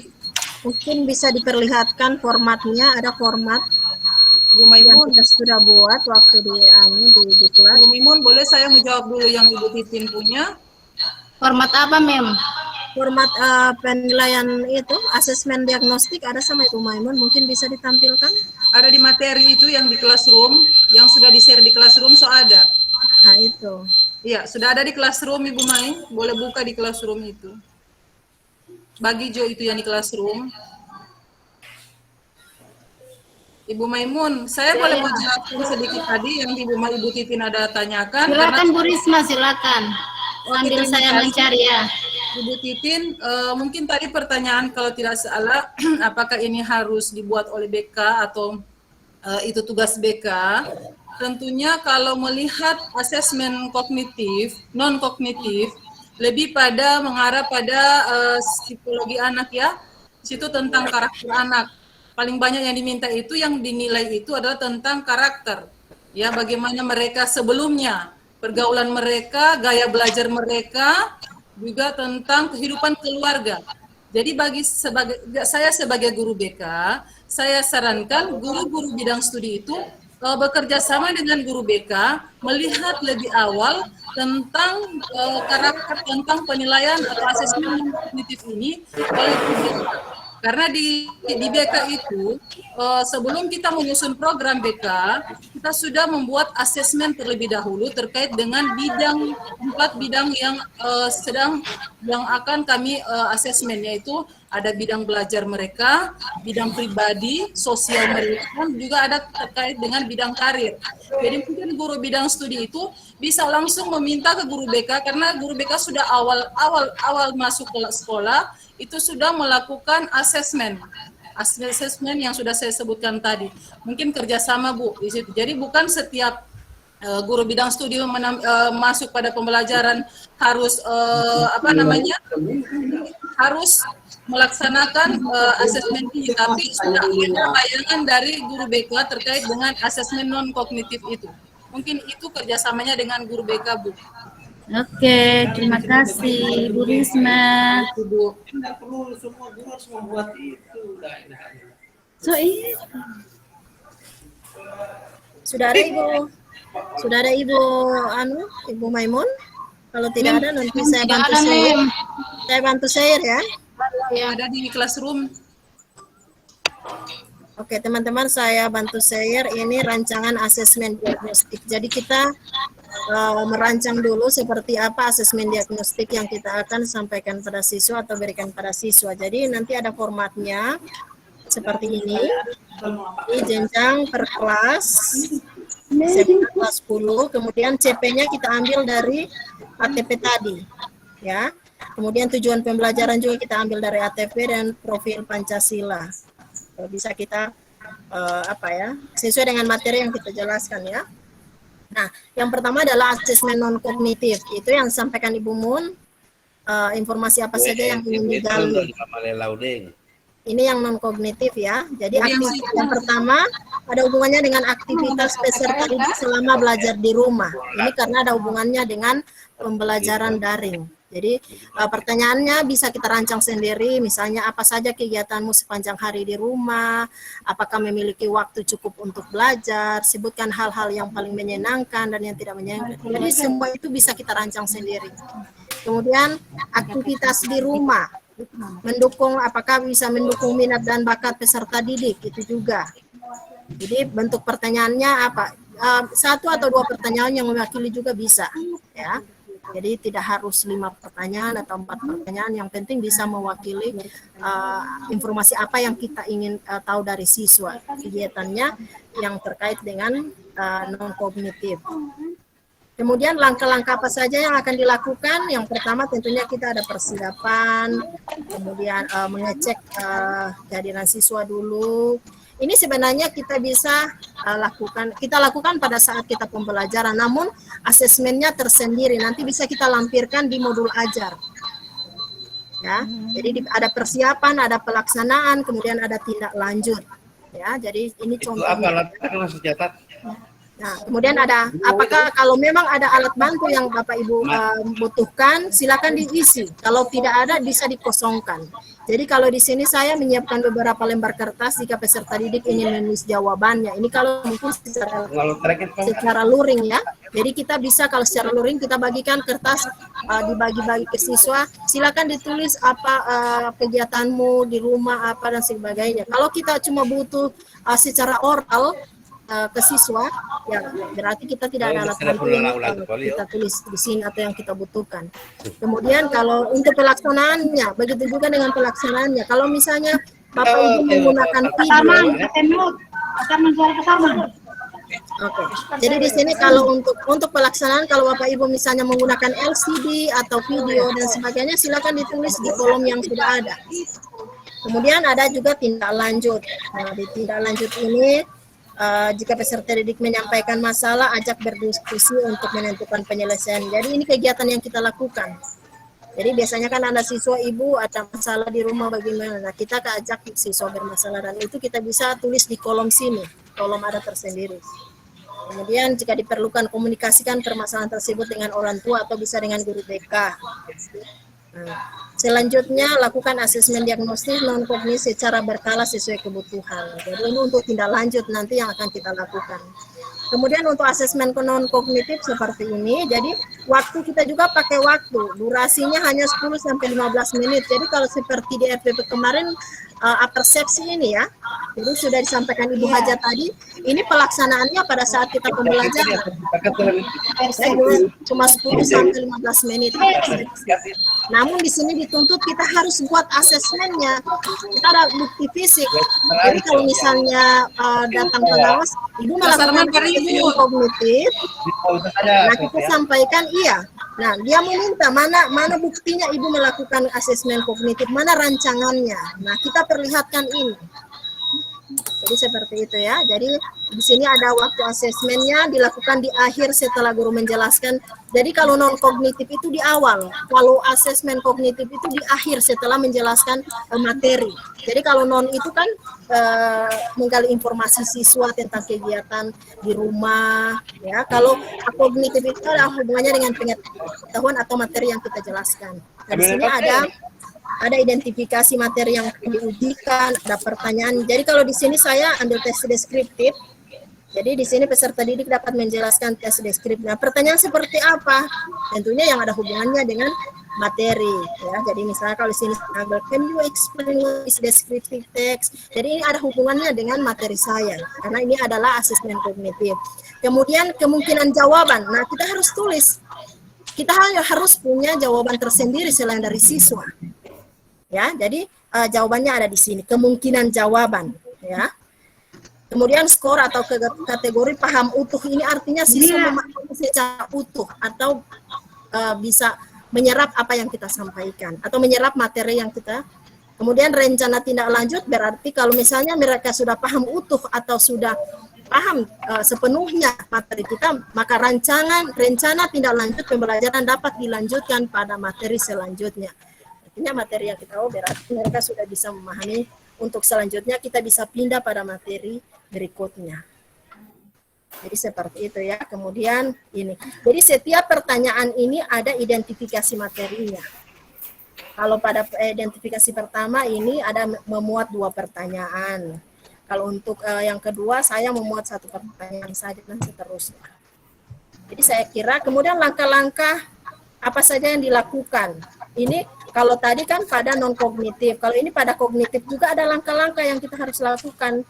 Pertama, menyusun jadwal pelaksanaan. Nah, tentunya kita harus tentukan, setelah pembelajaran kita mau kasih asesmen diagnostik 10-15 menit atau cuma 10 menit saja. Kemudian mengidentifikasi materi uji yang mewakili keseluruhan materi pembelajaran, menyusun 2 pertanyaan sederhana sesuai dengan kelasnya. Asesmen diberikan kepada seluruh peserta didik, baik daring maupun luring. Kemudian alat bantu juga sama, kalau Anda memang Bapak Ibu membutuhkan ada alat bantu, ya kita pastinya ada laptop, ada LCD kalau perlu, ada PPT, PowerPoint, juga ada video. Kalau memang ada alat bantu yang disiapkan, silakan diisi pada kolom ini. Begitu juga dengan tindak lanjutnya seperti apa. Jadi tindak lanjut itu dari Bapak Ibu guru sendiri. Seperti apa tindak lanjut setelah melakukan asesmen diagnostik. Jadi saya kira ini yang saya share tugas yang saya sudah buat waktu di diklat kemarin. Saya kira sekian dulu. Kalau misalnya ada pertanyaan disilahkan. Saya kembalikan ke Ibu Mun ya. Terima kasih. Terima kasih Ibu Katrina.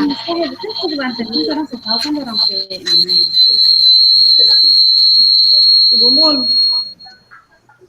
Ya. asesmen diagnostik ini bukan non ya, yang diagnostik ini tindak lanjut yang akan dilakukan itu saya rasa setiap guru mata pelajaran itu bagusnya memang mencatat setiap permasalahan yang ini kan kalau diagnostik ini kan terkait dengan materi toh, itu tugas dari guru bidang studi menilai. Tapi yang non kognitif itu tolong dicatat mereka punya permasalahan itu dan segera itu tindak lanjutnya ke BK karena di situ terkait dengan mereka punya karakter situ. Jadi secepatnya, jadi setiap guru bidang studi itu memang harus dicatat, jangan hanya berharap kepada BK. Cuma itu lebih detail melihat bagaimana kemampuan siswa dan bagaimana mereka belajar.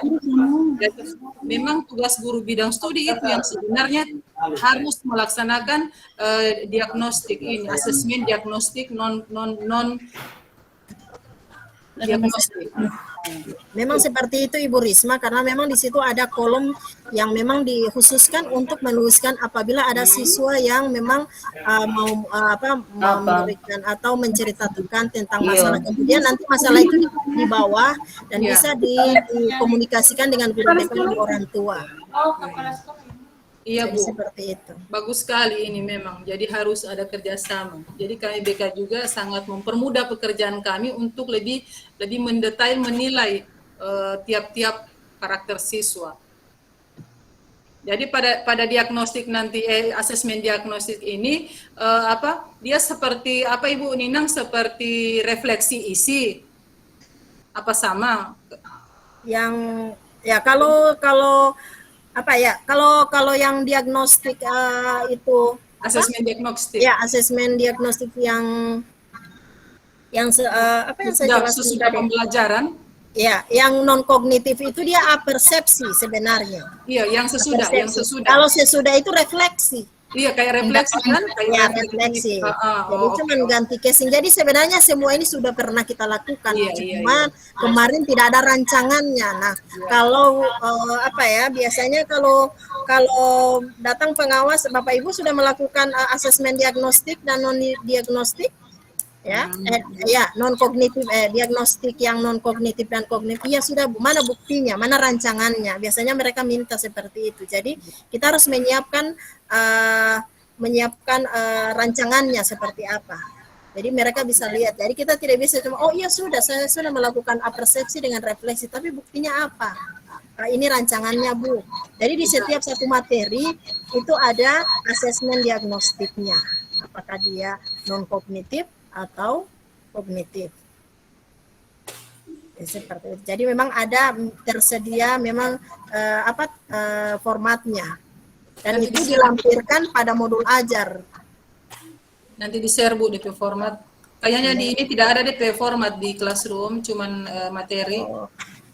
Iya, nanti saya coba, tapi nanti bisa Bapak Ibu kembangkan lagi ya, tapi formatnya seperti itu. Baik Bu. Itu hanya contoh. Terima kasih. Oke, baik, terima kasih untuk Ibu Risma dan Ibu Katrina Fili sudah menjawab pertanyaan. Nah, di sini yang terakhir pertanyaan adalah dari Ibu Haja Fitri. Saya rasa untuk pertanyaan yang terakhir untuk dari Ibu Haja Fitri sudah disentuh sedikit dari Ibu Katrina tadi tentang asesmen non kognitif dan kognitif ini apa bisa dituangkan ke dalam modul ajar. Jadi tadi Ibu Katrina sudah sentuh sedikit tentang asesmen non kognitif ini. Ya, itu bisa dituangkan ke dalam modul ajar. Karena di sini dia membahas tahapannya. Yang pertama ada persiapan, pelaksanaan, dan tindak lanjut. Jadi saya rasa pertanyaan Ibu Fitri tadi sudah disentuh sedikit oleh Ibu Katrina. Jadi jawabannya adalah bisa dituangkan ke dalam modul ajar. Ya. Seperti itu Ibu Haja. Saya kembalikan bagaimana? Ibu Maimun. Ya. Ya, bukan hanya bisa tapi wajib karena itu masuk pada komponen modul. Ya. Karena di situ sudah ada tahapan-tahapannya, ada persiapan, pelaksanaan, dan tindak lanjut. Ya. Iya. Terima kasih Bu Maimun. Di komponen inti dalam modul. Ya. Ya, saya sudah paham dengan bantuannya dari Ibu Katrina. Berarti kesimpulannya, asesmen diagnostik ini, baik itu non-kognitif maupun kognitif, itu semua termuat di dalam modul dengan langkah-langkah kegiatannya.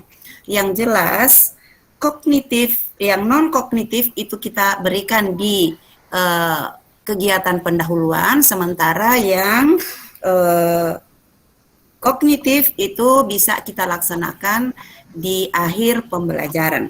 Cuma tadi sempat saya menguping penyebutan refleksi. Refleksi disamakan dengan asesmen. Kalau bagi saya, pemahaman saya itu beda, karena kemarin refleksi dengan evaluasi itu dibedakan. Kalau refleksi itu pengertiannya itu adalah meninjau kegiatan pembelajaran dalam tatap muka yang berjalan. Di situ meninjau kembali itu yang melakukan refleksi itu adalah guru dan siswa. Dan sesuai petunjuk pengawas kami bahwa refleksi itu dilaksanakan untuk mengoreksi kembali kekurangan-kekurangan ataupun kebaikan-kebaikan yang telah dilaksanakan di dalam kegiatan KBM itu. Bisa dimintakan kepada siswa itu sendiri, misalnya kita tanyakan, mungkin juga dia masuk di dalam diagnostik non-kognitif ya, tetapi kalau yang kemarin itu dipisahkan. Kalau evaluasi itu kita melakukan penilaian terhadap kemampuan daya serap siswa setelah kita menyampaikan materi yang kita ajarkan. Sementara refleksi itu adalah meninjau kembali kegiatan pembelajaran, apakah gurunya terlalu cepat atau gurunya banyak marah-marah di kelas, itu dimintakan ungkapan kepada siswa, atau materi-materi apa yang masih kurang jelas bagi siswa di dalam kegiatan KBM pada saat itu. Nah, itu kalau menurut saya. Jadi kalau seperti tanggapan saya untuk refleksi dan evaluasi, kita masih kenal evaluasi ya di pembelajaran kemarin, itu berbeda. Kalau di asesmen itu mungkin dia juga berdiri sendiri. Asesmen itu kita mau melihat non kognitif itu kita mau mempelajari lebih mendalam lagi bagaimana perasaan siswa pada saat itu. Tetapi ini kalau refleksi di akhir pembelajaran itu kita mau merefleksi kegiatan, kita mau meninjau kembali apa kekurangan dan kelebihannya pada saat belajar itu, apakah siswa senang atau tidak dengan kegiatan-kegiatan pembelajaran yang sudah berlalu. Demikian dari saya, Bu. Thank you. Oke, saya bisa tanggapi Ibu Mun atau mungkin Ibu Mun bisa menanggapi? Iya, silakan Ibu Katrina. Ya, jadi di sini karena memang saya bukan apa ya, cuma saya semacam refleksi, saya katakan tadi semacam refleksi karena memang waktu asesmennya dilakukan pada akhir setelah guru menjelaskan tentang deskriptif. Jadi kita di sini menanyakan kembali setelah kita menjelaskan materi, kemudian kita lemparkan pertanyaan lagi. Jadi kita semacam mengecek pemahaman siswa terhadap apa yang kita jelaskan. Jadi nanti di akhir dari pembelajaran itu, jadi ini waktu asesmen kognitif itu dilakukan di akhir. Jadi di sini ditekankan di akhir setelah guru menjelaskan tentang tes deskriptif. Jadi makanya saya bilang semacam refleksi. Memang refleksi yang selama ini kita tahu bahwa merefleksi seperti apa pembelajaran tadi, apakah enjoy dan sebagainya. Nah, itu bisa kita tambahkan lagi, ya. Tetapi yang asesmen kognitif di sini akhirnya dilakukan setelah kita menjelaskan, kemudian kita berikan pertanyaan lagi. Itu maksudnya saya. Jadi semacam refleksi.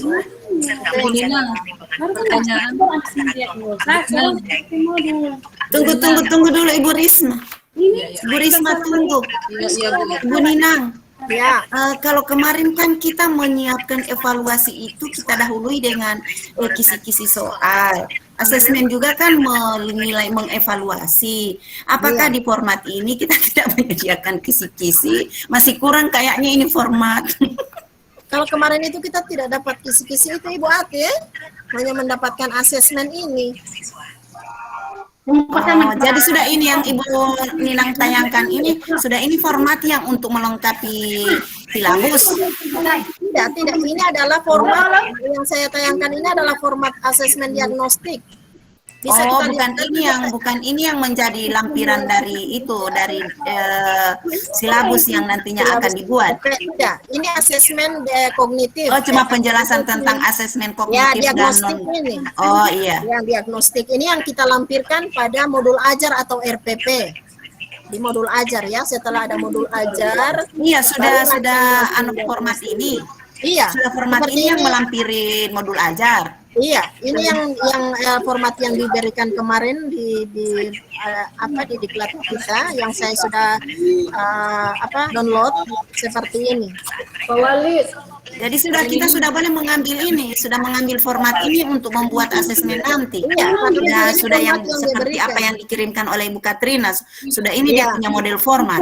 Ya, seperti ini. Untuk pertanyaan ini bisa nanti di Bapak Ibu silakan kreativitas sendiri ya. Jadi yang jelas dia seperti penjelasan dari Ibu Maimun, informasi apa saja yang ingin digali, apakah aktivitas. Bu Ninang, pertanyaan dari saya, Bu Ninang. Tunggu, saya masih menyelesaikan Ibu Fitri ya, Ibu Fitri. Mohon maaf Ibu Risma nanti setelah itu. Jadi ini formatnya. Jadi untuk pertanyaan ini silakan dari Bapak Ibu sendiri ya, yang bisa yang bisa membuat sendiri terkait dengan aktivitas peserta didik selama belajar di rumah. Nah, orang buat apa seperti apa? Koreksi juga buat Ibu Ati. Ya. Didahului dulu dengan modul, baru itu kita belajar asesmen. Jadi bertanya-tanya, kalau sudah di modul kan sudah dapat lihat. Ibu, punya modul dulu. Ibu seperti itu. Urusannya seperti dari pusat. Iya, harusnya tidak mengikuti semuanya dong. Kita sesuaikan dengan kebutuhan. Karena ibu itu di modul sampai yang terakhir tidak boleh, karena setelahnya kan ada asesmen. Pertanyaan. Selesai baru itu ada modul aja terakhir. Pertanyaan. Kebutuhan. Ibu Risma nanti sebentar. Tanya dulu Ibu Fitri. Siapa tahu masih ada sanggahan atau masih ada saran. Silakan Ibu Fitri. Bu Maimun, bukan saya yang makasih materi, Bu Maimun silakan. Ya, apa-apa memang sudah ini. Memang sudah seperti ini kan, siapa yang ini bukan kita saling memberilah, saling membantu, apalagi pasar ini. Iya. Mohon kebitnya dengan waktu, Bu. Ya Allah. Keluar loyo uti. Suka protes ketua. Maksudnya. Ini bukan masalah protes. Pertanyaan Uti. Ini peserta yang lain. Peserta 3 jam. Kalau mulai jam 1. Pandemi COVID-19 telah mengubah dunia pendidikan di Indonesia. Besok jangan Beragamnya kondisi sosial ekonomi, akses teknologi, serta kondisi wilayah sebaran pandemi menyebabkan proses belajar dan kompetensi siswa menjadi sangat bervariasi. Dalam beberapa kasus, belajar di rumah menyebabkan terjadinya ketidaktercapaian belajar, menurunnya kemampuan siswa, serta meningkatnya ketimpangan pengetahuan antara kelompok akses memadai dengan kelompok akses tidak memadai. Selain itu, penutupan sekolah karena pandemi juga dapat berdampak pada perkembangan emosi dan kesehatan psikologis siswa, dapat berisiko rentan putus sekolah, dan dapat berdampak pada pendapatan siswa di kemudian hari. Tadi karena jam 1, Selama masa pandemi karena ini, panitia bilang sangat jam penting 1, bagi jadi saya sekolah menunggu jam untuk 1. melakukan asesmen berkala. Tujuannya, Baru untuk akhirnya mendiagnosis nanti jam dampak 2. pandemi terhadap perkembangan kognitif dan non-kognitif siswa. Pak Sarman. Kepala sekolah bertanggung jawab memastikan asesmen dilakukan di semua kelas secara berkala pada awal pembelajaran. Mari kita lihat apa saja yang dapat dilakukan para guru dalam kegiatan asesmen ini. Para guru melakukan asesmen non-kognitif untuk mengetahui kesejahteraan psikologi dan sosial emosional siswa, aktivitas selama belajar dari rumah, dan kondisi keluarga siswa. Untuk melaksanakan asesmen non-kognitif ini, para guru dapat menyiapkan alat bantu berupa gambar ekspresi emosi dan daftar pertanyaan kunci, seperti apa saja aktivitas kamu selama belajar dari rumah, hal apa yang paling menyenangkan dan tidak menyenangkan, apa harapan kamu. Selanjutnya, guru memberikan gambar ekspresi emosi kepada siswa, meminta mereka untuk mengekspresikan perasaan mereka selama belajar dari rumah dengan cara bercerita, melalui tulisan atau gambar, serta mengidentifikasi siswa-siswa yang memilih ekspresi emosi negatif. Pada minggu pertama, guru mengajak siswa-siswa yang teridentifikasi menceritakan kondisi emosi negatif untuk berbicara empat mata. Lalu, guru mengidentifikasi siswa-siswa yang memiliki tantangan, berdiskusi dengan dewan guru dan kepala sekolah untuk menentukan langkah tindak lanjut dan menindaklanjuti dengan siswa dan orang tua bila diperlukan. Berikutnya, para guru melaksanakan asesmen kognitif. Hal ini dilakukan untuk mengidentifikasi capaian kompetensi siswa, menyesuaikan pembelajaran di kelas dengan kompetensi rata-rata siswa, dan memberikan kelas remedial atau pelajaran tambahan kepada siswa yang kompetensinya di bawah rata-rata. Sebagai langkah persiapan asesmen kognitif, guru membuat jadwal pelaksanaan asesmen dan mempersiapkan materi berupa soal-soal sesuai panduan yang disediakan oleh Kementerian Pendidikan dan Kebudayaan. Kemudian, guru akan memberikan soal kepada semua siswa di kelas dan melakukan diagnosis. Berdasarkan hasil diagnosis asesmen ini, guru akan membagi siswa menjadi 3 kelompok untuk pelaksanaan pembelajaran dengan pendekatan yang berbeda. Ketiga kelompok tersebut antara lain, siswa dengan rata-rata kelas akan diajar oleh guru kelas. Siswa yang berada 1 semester di bawah rata-rata akan mendapatkan pelajaran tambahan dari guru kelas. Siswa Nanti share Jo Ibu, nanti share di grup atau di classroom itu tadi video. Wali.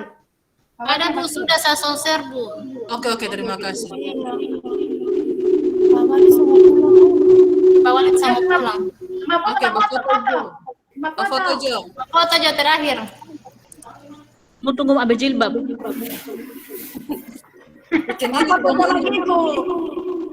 Pakai daster. Daster taruh Abe lagi. Iya, daster taruh sedikit.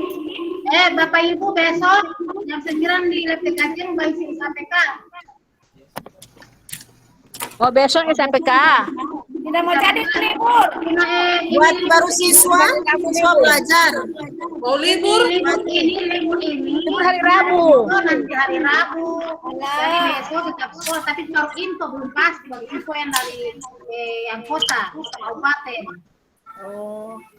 Kalau di Butpora belum ada info apakah libur ini cuma aturan menunggu informasi dari Butpora. Kepala sekolah. Cuma ngantuk. Foto. Bapak foto. Ayo mana gaya apa? Gaya apa? Yang terbaik. Bebek. Desi buat ini jam 2. Kayak Bobo. Oke, gaya apa sekarang Pak? Lagi jadi kita mau mulai. Gaya apa? Begini. Jangan begitu. Gaya bertapa, Ju. Ayo. Gaya apa? Kayak bebas. Bebas, Jo. Gaya Gaya apa? bebas. Gaya bebas. Somba foto. Upload. Gaya apa? Up. Komentar. Begini saja. Orang batu Jangan bara. lapar. Kasih akun merah. Yuk, kayak lapar. Gaya apa? Kwek. Kayak Ayo, Jo. Ngapain, lapar. Jo? Kayak dada. Busungkan dada. Oke, Pak Wali, Teo. Komando. Satu-satu. Merdeka. Gaya apa? Merdeka.